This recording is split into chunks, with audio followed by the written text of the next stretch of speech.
And it took a really long time to understand that the biggest issue was me. I had lost a lot of confidence. I had developed a very strong inner critic who had an awful lot of not nice things to say, and she's still there sometimes. I have to work with that. And I didn't believe in what I could do anymore. I was diagnosed with ADHD. So once I got diagnosed, there was a list of things I was told I needed to focus on, and it was overwhelming. I needed to focus on my weight. I needed to focus on exercise. I needed to focus on sleep hygiene. I needed to focus on stress management. Inner critic. And I had to turn off that negative voice, and I had to find a way to take the things that I told myself I could be successful with in my career, with my kids, in other things that I did, like volunteering and stuff. I can be that successful person for me. Hi, and welcome back to 50s Unscripted. My name is Shelley, and I am super excited to be here with you again today.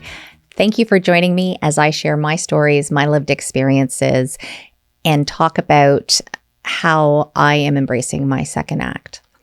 For those of you who are new, the goal of this is to just talk and share my experiences, my lessons learned as I've gone through, to hopefully inspire others in the journeys that they're facing, to give other options or other ideas of things that worked for me that might or might not help you. And just for people to realize they aren't alone. We're all dealing with different struggles. And I'm hoping that in sharing these lived experiences, everyone will find something they can relate to. Whether you're in your 50s, whether you're 20, whether you're 30, life is not a movie. It is not a story. There is no beginning and end. There's no script that just tells you everything that's going to happen. It's unscripted. And that is the beauty of this. So regardless of what you're experiencing in life, hopefully something will resonate and be helpful to you. One of the most important things to remember is that everything looks one way from a certain point of view. Yes, that is a Star Wars reference. I'm sorry, huge Star Wars fan. Obi-Wan Kenobi. If you got it, good. All joking aside, though, someone shares exactly what their view is and what they want to share. So think about social media. When I was going through my separation, people didn't know. I was sharing pictures of the kids and I was sharing pictures of myself. I was talking about trips we were going on. You only share the story that you want to tell people. And that's the same thing in the stories that I share. Last episode, I talked about starting over, and I talked about the fact that I spent the first Christmas alone without my kids. And it wasn't until after, when I was talking about it, someone said to me, I thought, you were going to say that you cried yourself to sleep that night. But I didn't share it. I wasn't comfortable at the time. I wasn't at that stage. And I may have that throughout, where I share some parts of the story, but not everything. And it's important to understand that people are going to give you their input and their feedback from their viewpoint. And they're not going to share things they're uncomfortable sharing. They're not going to share things, not necessarily all the ugly stuff as well. They're going to tell you the pieces that worked.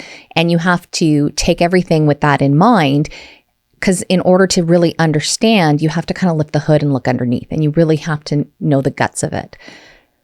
Change is hard, and we face change throughout our entire life at every stage. And some changes are good. I know last time I was here, I talked about starting over and dating again. Now I'm engaged. So it's a change. It's different, but it's exciting. I've had other changes, for example, when I went through my separation, that weren't so fun and weren't exciting and caused a lot of challenges. So today I want to talk about one of my biggest journeys, and it has been one that was very difficult for me and taught me a lot of lessons and took a very long time to get to. And it's my journey with weight management. I have struggled with weight most of my life. I remember growing up in the 80s, where we laid down on our beds and we pulled those jeans up as tight and small as they could be. And you prayed that your zipper didn't get stuck or anything, because we were so focused on being as small as possible. And I remember going away to university and coming back, and a relative saying, "Oh, look who got into the French fries while they were away at school," and being just traumatized and wanting to lose that weight. So then I was super skinny through the rest of university. But then life happened, and your body changes as you get older. Your hormones change as you get older, and when you go into an office environment and you're sedentary and you're not getting that same, but you still continue to do all the same habits as before, it's easy to gain weight. And I slowly went 10, 20, 30 pounds up, and I kept going up and up and up. And I was probably around early 30s when I finally hit over 200 pounds. And I stayed there pretty much consistently until I turned 52. And now I'm under it, and I have no intention on ever going back. And it's the first time in almost 2 decades that I've been able to maintain and stay under that. It wasn't because I wanted to stay that way. It wasn't because I didn't want to lose the weight. There were a lot of factors. There were things like becoming a parent and working with my kids and helping my kids and doing things for them. There were health complications. As I've shared before, I have chronic illness and chronic pain. Through that, there was medication I had to take and different trials of medication, and some of those added weight and very quickly. Some of them weren't very helpful. Some of them were. And the stress of all that, I had work. I had changed my lifestyle because I was now in a sedentary position. I was sitting 7.25 hours a day at a desk, maybe getting up quickly to grab some lunch, and that was it. And just the schedules of everything and all of that changed, and you need to change your habits at the same time. Those weren't the reasons I wasn't able to succeed. And it took a really long time to understand that the biggest issue was me. I had lost a lot of confidence. I had developed a very strong inner critic who had an awful lot of not nice things to say, and she's still there sometimes. I have to work with that. And I didn't believe in what I could do anymore. I had tried everything. I tried many different programs, different processes. I was counting calories. I went to tracking my meals. I went to tracking how much exercise I did. I went to tracking through the smartwatches and stuff like that. I was measuring my food. I was weighing my food. I think I read a book on a soup diet. I went on a soup diet for a while. All kinds of stuff, shakes and this and that. And exercise, intermittent fasting. I tried it all. And what I found was I would start to see those results. Life would get in the way and I'd stumble. And that stumble was just what my inner critic needed to say, look at you, you big loser. And you can't do this. And I would lose that focus. And I would be like, okay, it's just one day, I can make it up. But then the next day, something would happen again. And the next day and the next day. And I was my own worst enemy. So I would sabotage myself. But at the end of it, I would gain even more weight back. Having kids made it even harder. And it's hard for everybody. And it's not their fault. I'm not saying that in any way. But I was making decisions that were quick and easy. So I was looking, especially when we had to take them to special events or practices as they got into cheerleading and things. It was what's quick and easy. So it wasn't having a healthy meal. It wasn't cooking all the time. It was a lot of the frozen meals. It was a lot of the processed stuff. And I started making a lot of bad choices. So habits that I should have been developing to continue to eating properly, I just wasn't doing. And the more the health issues, then I was too tired. So what was the easiest solution? Exercising became more and more difficult. We'll talk more about fibromyalgia at another point. And that's just one of those things where you're just constantly in pain. And it's really hard because you need to exercise. That's what helps fibromyalgia. But it's not easy to do when you're in pain. And I would just push to the point that I would exercise and exercise to the point that I was injuring myself, or I would cause these flares, and then I would stop. So again, it was unintentional self-sabotage. Stress was by far one of the worst things that I had to deal with. The more stressed I became, the less I would prioritize what I needed to do for myself. The more I would focus on the things that would make other people happy. And I found that I started changing to accommodating others and making sure that I was pleasing others and doing my best everywhere else. Because at least then I was doing something that was being seen as successful. So I was focused on being a really good mom. and making sure I was that mom that was there at the school events, that I was there as the team mom helping out with all the activities. I was planning the great birthday parties. I was helping with the homework. So I was a good mom, and that was great. I was focused 100% at work and trying to put in extra and working on all the extra committees and doing all the extra things, because then I could be successful at work. And that way nobody would see that I was a failure in my mind at home because I wasn't doing what I needed to lose the weight. And it really continued to eat away at me. A lot of times people think they're being helpful, and I heard a lot of things. I heard things like, well, if you just exercised more, it would be so much easier. That's the best way. Just, go out for an extra walk, go out for extra this. If you, get more sleep, if you slept better, that would be perfect. Just go to bed at an earlier time. If you just tried this worked for my sister, or this worked for my mom, or this worked for my neighbor, and it was so easy and it just fell off them. And hearing that, as much as people are trying to be helpful, it was hurtful because it's like, why is it so easy for everybody else and not me? So that inner critic that was out of control would just keep nattering at me. I heard a lot of other comments about being lazy, about being selfish. I was, told that I just needed to be more proactive and I needed to just take ownership and be more responsible. So all of this just kept chipping it away at that self-confidence. And a lot of people don't realize that. A lot of people don't realize how bad you feel about yourself because you put on such a good front, similar to those social media profiles, right? We only show the good. I tried everything, and not only the plans, I tried looking for incentives. So if I can work out for, a month straight, then I get to go have a manicure. I can reward myself. If I lose this much weight, then I can get a new outfit. If I stick to my meal plan for 13 days, on the 14th, I can have a cheat day and do whatever I want. But again, the issue wasn't the goal. It wasn't the process. It wasn't the reward. It was what was happening on the inside because I wasn't taking care of me. I was doing everything for the wrong reasons. I was doing it for the show, for what other people thought of me. I wasn't doing it because of what I needed, and I wasn't looking at what would work for myself.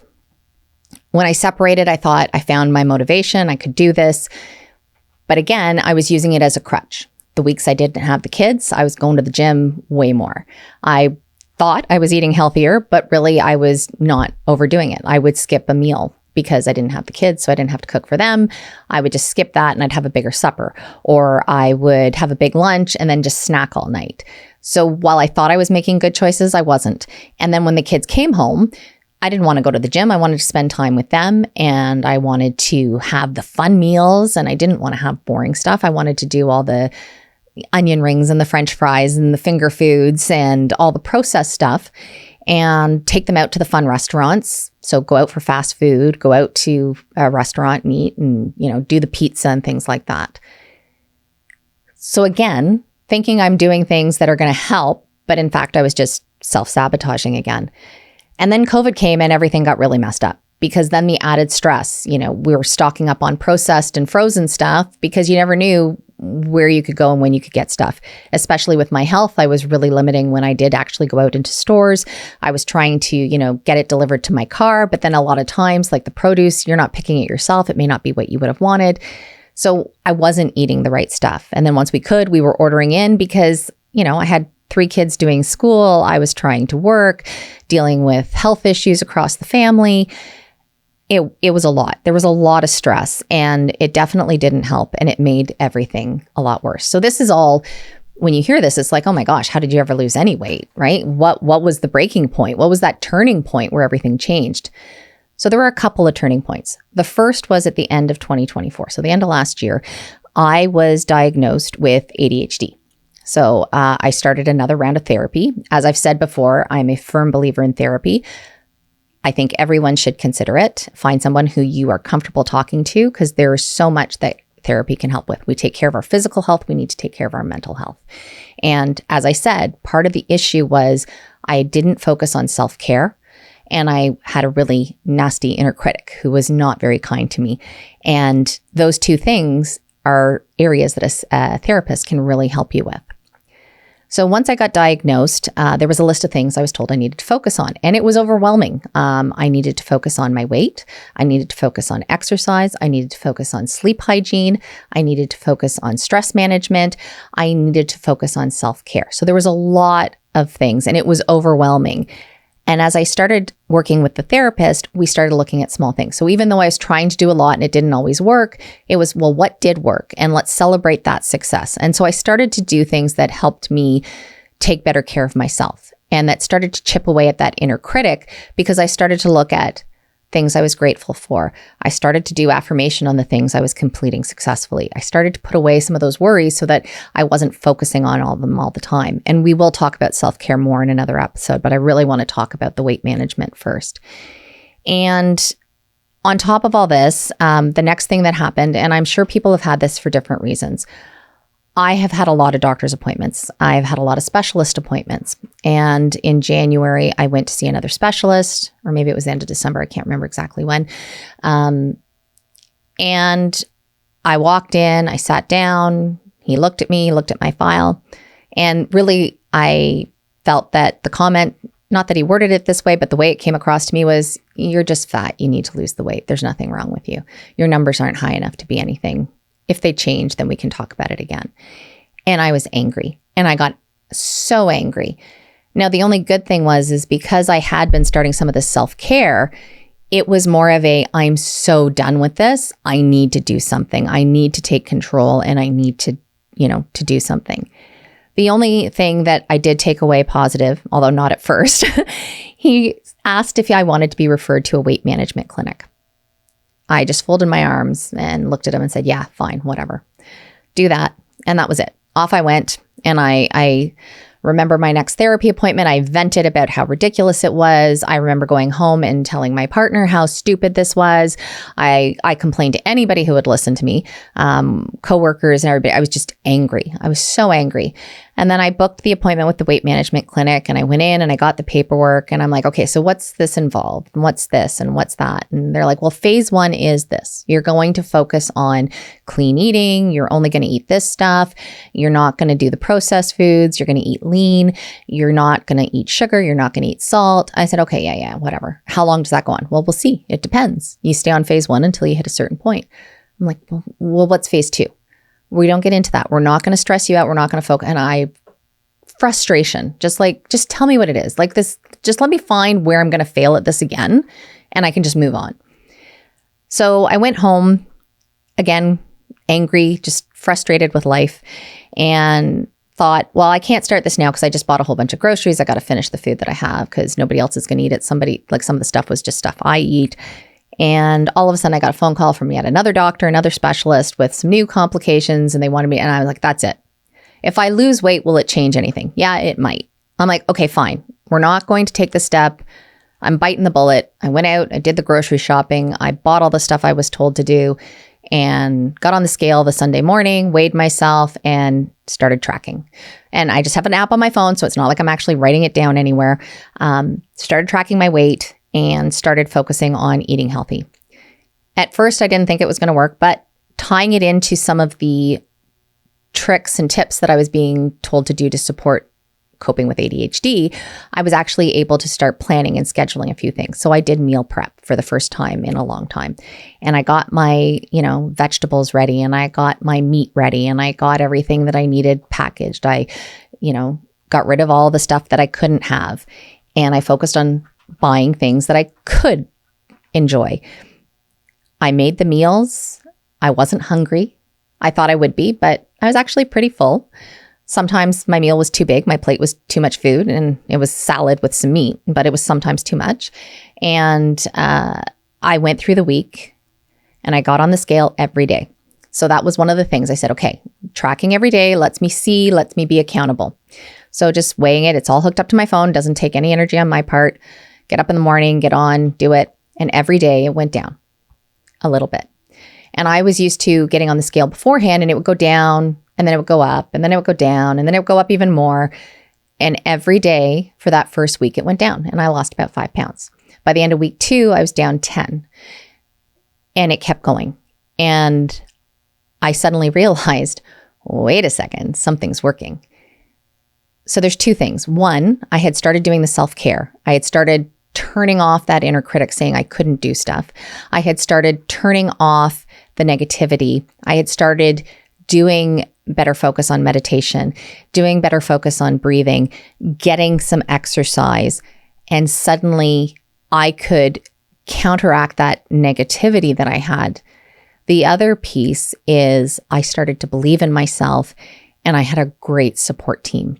My kids were right there, and anytime I had a craving, they would, come on, Mom, you can do it. You don't need that. Let's keep going. My partner was super helpful and encouraging and would support.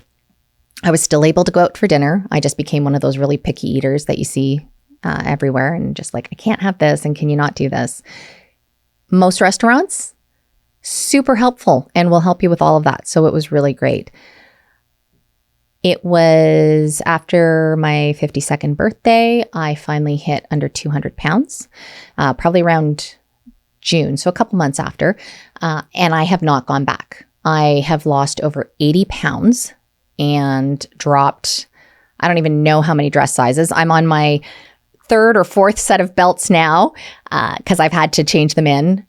I finally told that inner critic to go away because I actually I gave away, took to Goodwill and stuff and gave away all my plus size clothing. So I don't have that safety net that I used to always keep because I knew I would fail again.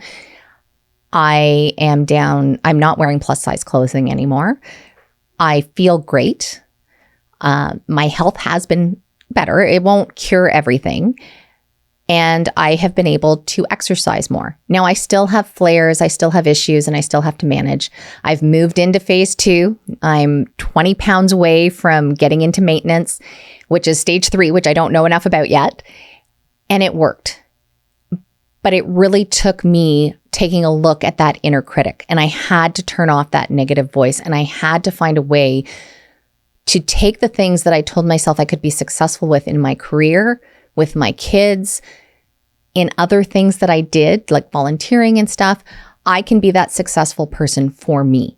And I wasn't doing it to show anybody. I wasn't doing it because somebody told me I had to, even though the doctors did say I had to. I was finally doing it because I was tired. I had doctors telling me just go on medication. I didn't want to do the medication. I did the research. It wasn't going to help me. There were more complications, and I take enough medication as it is. And I know if my condition worsens, I'm going to have to take more. So I'd rather not do that. What I didn't take away at the first meeting, because my inner critic, my negativity, I was being, very angry. When we talked about phase 1, they wouldn't explain the other phases because they wanted me to focus on what I needed to do, stay in the moment, and just take a deep breath and clean up what I was doing. The comments that the doctor said to me that I didn't quite clue into until a few weeks after when I started losing weight was, it's not that I'm never going to have a piece of cake again.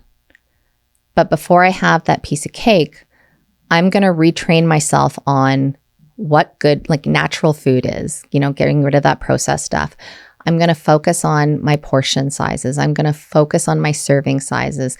I'm going to learn how to read the labels. I'm going to learn how to have a little bit of cake every once in a while. So I am going to get back there, and I will have. For example, this week, I even told the doctor when I went for my weigh-in. The other night, my daughter, I came home from work and she made peanut butter cookies. I love peanut butter cookies. My dad used to make them and eat them, and I love them. And I had one. At first, I was only going to have a little piece, but I ended up having one cookie. Should I had it? No, probably not. I'm not supposed to be having the sugar, but it's okay. I only had the one. And then I had my salad and my meat and stuff, and that was it. I made the right choice. I've learned how to go out to the restaurants and make those right choices.